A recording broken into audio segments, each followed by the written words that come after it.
Seanca paraprake për dosjen Partizani është hyrë edhe ditën e sotme pas një kërkesë të avokatit të pandeurve Genc Gjukutaj për përjashtimin e gjyqtares Flojera Davidi. Avokati ka argumentuar se gjyqtarja ka treguar një anshmëri të theksuar gjatë procesit dhe ka arsye të kërkohet përjashtimi i saj. Gjukuta theksoi se kërkesa u depozitua në formë të shkruar dhe sipas procedurës ligjore seanca u ndërpre pasi gjyqtarja nuk mundi të marrë asnjë vendim pa u shprehur një gjyqtar tjetër lidhur me përjashtimin e saj.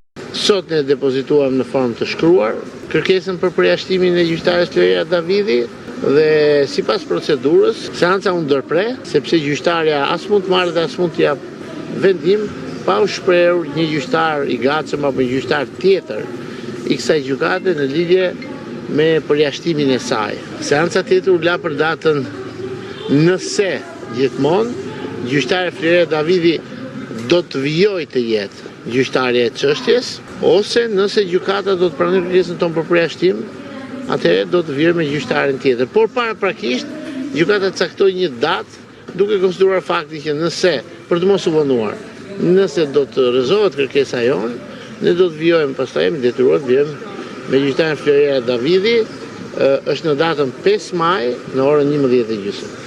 Dosja Partizani lidhet me privatizimin e ish kompleksit të klubit Partizani, një çështje që ka shkaktuar hetime për korrupsion dhe shkelje të ligjit. GKK ka rrëzuar kërkesën e mbrojtjes për pavlefshmërinë e akteve të dosjes dhe për një ekspertizë financiare të kryer nga individ pa licencë, duke shkaktuar edhe shtyrjen e seancës për konsultimet mëtejshme.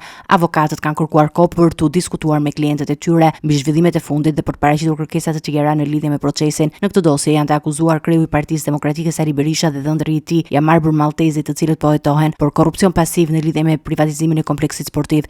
Berisha ka kritikuar masën e sigurisë dhe tyrin paraqitje të vendosur nga apeli i posaçëm dhe ka akuzuar SPAK për sulm ndaj tij dhe sistemit të drejtësisë pas një periudhe të gjatë arresti shtëpie. Berisha u lirua me 27 nëntor 2024, ndërsa Jamarbër Malltezi vijon të mbahet në arrest shtëpie.